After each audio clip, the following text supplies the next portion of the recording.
the Dolphins cannot give Tua a contract extension. That is actually the worst thing they can do. And it's very simple as to why they can't do it. You can't pay a quarterback, let's call it $45 million a year, when he doesn't make anyone else around him better. It's as simple as that. You pay guys at quarterback big-time bucks because they make everyone else around them better. You can't say that about Tua. Go back to last year. Yes, he was healthy, which is a big step checked for him going forward here. But let me ask you this question.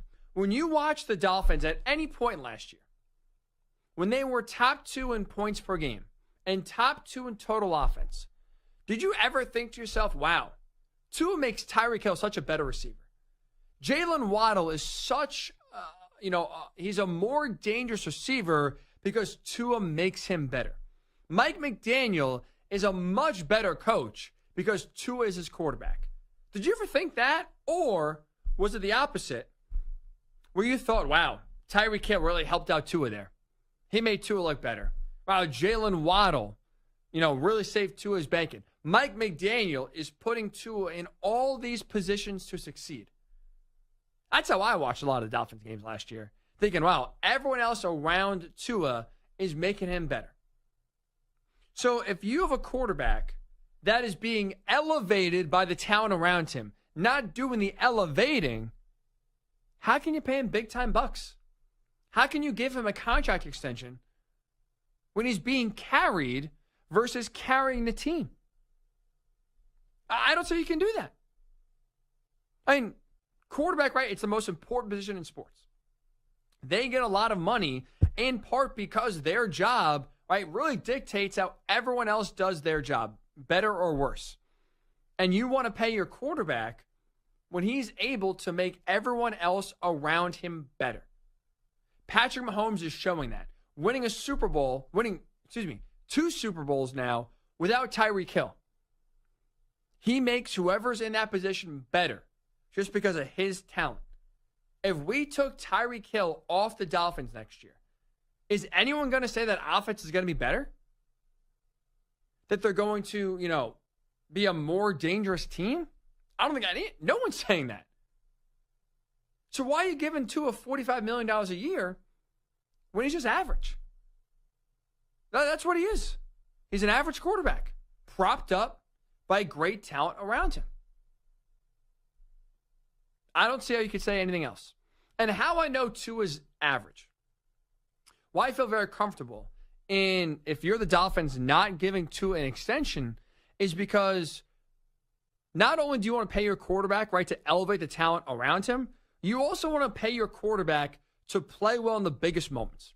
Right? There are, call it 3, 4, 5 games in the regular season, give or take, where it's a big game. Right? Rivalry game, maybe division on the line, maybe playoff hopes alive, on the line, seeding on the line, whatever it may be. There are just, there are a few big games in the regular season where you need your quarterback to play well. And then obviously in the playoffs, that's obvious. You definitely need your quarterback then to play well. Last year, what was Tua's best year, you know what the one thing he didn't do at all last year? Play well in the big games. He was actually awful in the big games the Dolphins had last year. You look at their schedule, go back to last season. Miami, whether it was the regular season or the postseason, they played 7 teams that made the playoffs last year. 7. Their record in those 7 games, 1-6. Who can I point the finger to first? Not only there's other problems, but first and foremost, as to where the Dolphins shrunk when they played their best opponents on their schedule, Tua. Why? Look how he played. Tua in those 7 games he played against playoff teams, he combined to throw 8 touchdowns to 7 interceptions. In the other games last year he played against non-playoff teams, 22 touchdowns, 8 picks. So he basically had a 1-to-1 touchdown to interception ratio, 8-7, right? When he played playoff caliber teams. When he played the bad teams in the NFL, when he played the bottom feeders, it was almost 3-to-1 touchdown to interception ratio. Guy is the king of playing teams under 500. As soon as all of a sudden now a playoff caliber team comes in, he folds. Points per game, for the Dolphins last year, for that high-flying, second highest scoring offense in the league last year. When they played non-playoff teams, the Dolphins averaged in those 11 games 34.8 points per game. By far would be number one in the NFL.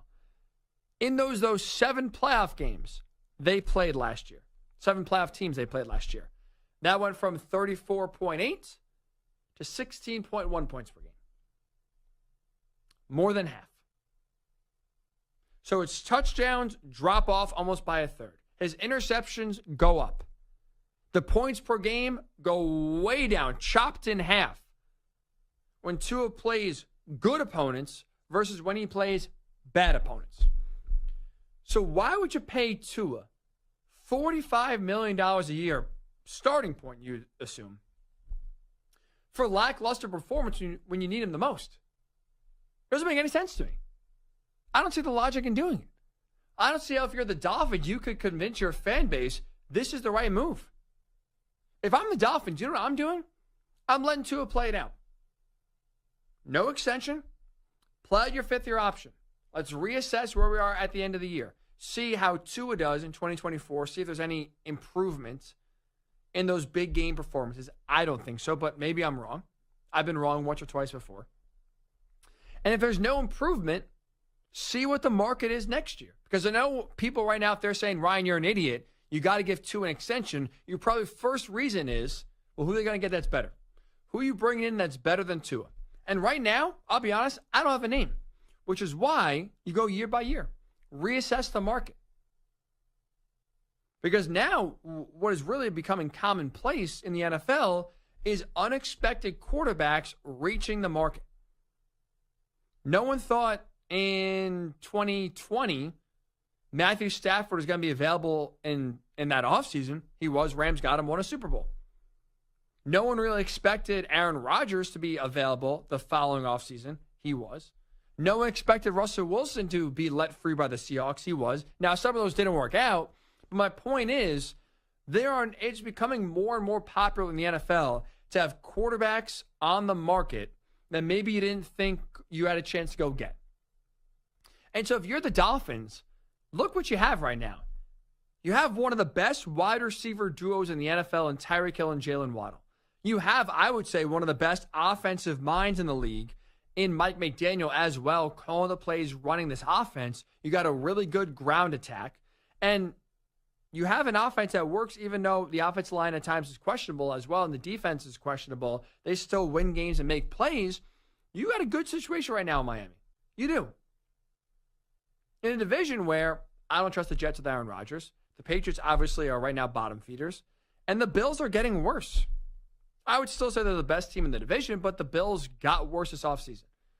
So it's not like it's an impossible division for you to win going forward. So if you're Miami, I think the best spot for you is let Tua play this year, see how he does, see what the market is like next year, whether it's a quarterback in the draft you like that you trade up a la the 49ers, whether it's a free agent that's out there. Right now, it seems like Dak Prescott's not going to get an extension done with Dallas, so he could be on the market. I think is he a Super Bowl caliber quarterback? I would say no. I think he's better than Tua. I would feel better about paying Dak than I would Tua. That's for sure. But reassess who's out there. See who may, be able to shake loose. And again, whether it's a free agent, whether it's a trade, whether it's in the draft, you love a quarterback and maybe do what the Falcons did and draft one when no one thinks about it. You have a really good situation right now in Miami where I think the worst thing you can do is limit your options. And how you limit your options is by giving Tua an extension.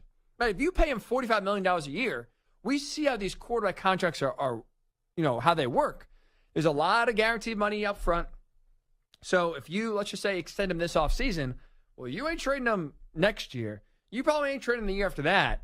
And if Tua doesn't get exponentially better in these big games, which I don't think he will, I don't see how you're nothing more than just a fringe playoff team for the Dolphins.